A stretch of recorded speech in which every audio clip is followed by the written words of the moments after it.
Bodo amat sama pinjol, pinjol nggak perlu dibayar sama sekali. Mereka itu perusahaan yang sudah tahu resiko gagal bayar ke depannya. Ya, di video kali ini saya akan membahas tentang rahasia pinjol-pinjol legal di Indonesia. Ya, agar Anda bisa bangkit dan berani untuk melanjutkan hidup Anda dan melawan pinjol-pinjol ini. Oke, kita intro dulu 5 detik yuk.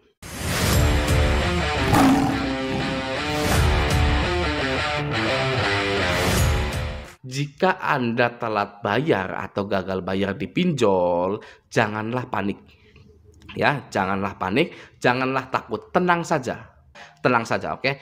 Karena apa? Ini hanyalah masalah hutang Anda ke perusahaan penyedia hutang.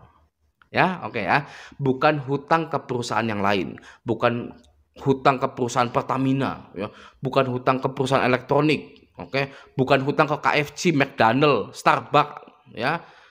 Tapi Anda berhutang ke perusahaan yang produknya itu menyediakan hutang juga, gitu loh ya.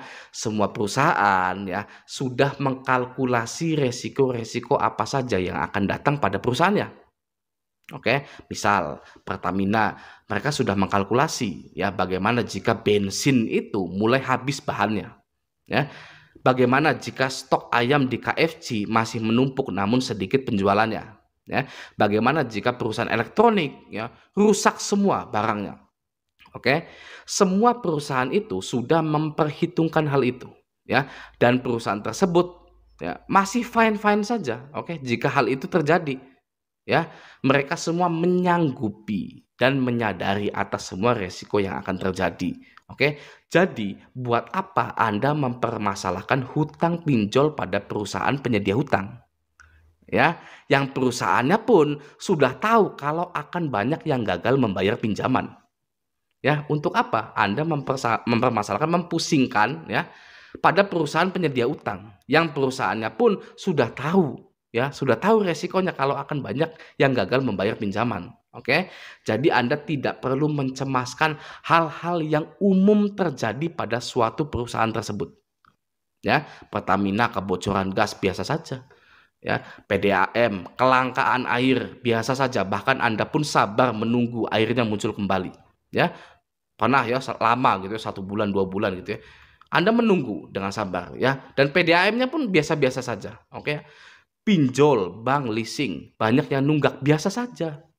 Ya, mereka masih berdiri sampai sekarang. Oke, satu-satunya yang akan membangkrutkan suatu perusahaan jika Anda takut ya, Anda galbay takut perusahaannya bangkrut ya, saya kasih tahu nih ya, satu-satunya yang akan membangkrutkan suatu perusahaan adalah tidak adanya konsumen atau tidak ada marketnya, tidak ada yang beli gitu ya. Itulah ya yang bisa membangkrutkan suatu perusahaan. Oke, jadi yang harus Anda tanamkan adalah gagal bayar pinjol atau menunggak angsuran di pinjol adalah hal biasa bagi semua nasabah bahkan masyarakat di Indonesia ya, dan juga hal biasa bagi perusahaan tersebut ya. Mereka pun menyadari ya akan adanya gagal bayar. Jadi tidak ada yang genting, tidak ada permasalahan yang spesial dalam hal gagal bayar pinjol. Oke ya.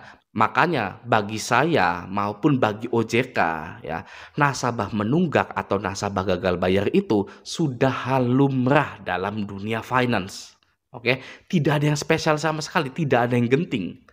Oke ya, masalah yang spesial dalam pinjol itu adalah bunga dan denda yang besar, tenor yang singkat, dan cara penagihan dari debt collector pinjol yang sangat-sangat tidak beretika. Sudah itu saja.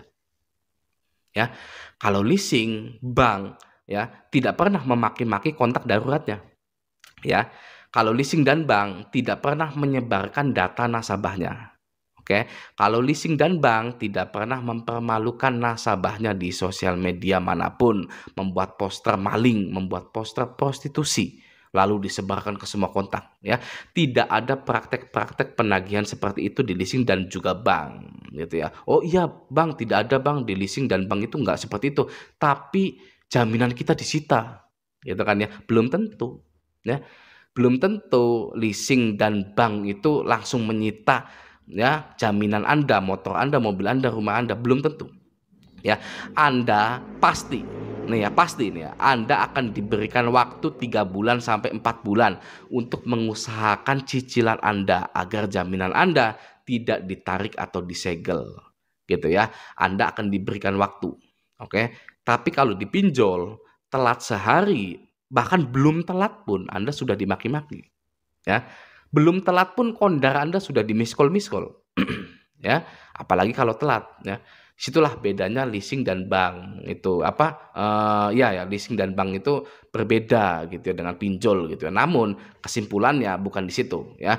Kesimpulannya adalah nasabah yang gagal bayar, nasabah yang menunggak adalah hal paling lumrah yang terjadi di dalam dunia atau perusahaan finance ataupun keuangan gitu ya. Jadi gagal bayar pinjol itu biasa saja ya, tidak ada yang perlu ditakutkan. Oke. Nah, setelah Anda mengetahui bahwa gagal bayar adalah hal lumrah yang terjadi di perusahaan finance, ya, bahkan di pinjol pun itu adalah hal yang biasa saja. Sekarang kita hanya perlu mempersiapkan alibi-alibi agar gagal bayar di pinjol tidak mengganggu kehormatan kita atau kita itu tidak malu saat gagal bayar pinjol, gitu ya. Bagaimana solusinya? Solusi yang sudah diuji oleh saya dan teman-teman saya, gitu ya. Nah, tapi untuk catatan terlebih dahulu ya, solusi ini hanya untuk orang yang panikan gitu ya, untuk orang yang tidak mau malu walaupun hanya sementara gitu ya. Kalau saya kalau bayar pinjol ya, tidak peduli mau orang itu tahu, mau orang itu nggak tahu, terserah ya. Saya sudah berhenti memperdulikan anggapan orang lain kepada saya, yang mana jika saya selalu peduli ya pada anggapan orang lain, pada omongan orang lain, hidup saya selalu stuck, tidak ada kemajuan ya. Karena orang lain pun ya sebenarnya punya masalah sendiri, punya problem yang lebih berat dan memalukan daripada kita sebenarnya ya. Dan orang lain yang kita khawatirkan anggapannya itu pada akhirnya pun melupakan masalah kita. Ya, tidak peduli sama sekali dengan kita, gitu ya. Jadi buat apa kita ini khawatir dengan pendapat orang lain? Oke ya, kita lanjut ya.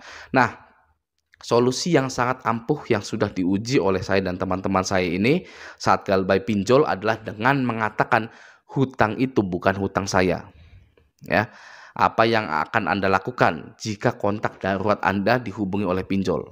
Ya, Anda bilang ke kondar Anda bahwa ada orang yang pinjam data Anda untuk minjol. Sudah, sesimpel itu ya. Anda tentukan saja sendiri siapa yang pakai data Anda untuk minjol itu. Ya, atau Anda bilang si Agus lah gitu ya. Teman kantor kayak, teman main kayak gitu ya. Teman kuliah banyak lah pokoknya gitu ya. Nah, kalau kondar Anda nanya ya, kenapa saya dijadikan kontak darurat? Anda bilang tidak ada yang menjadikan Anda sebagai kontak darurat.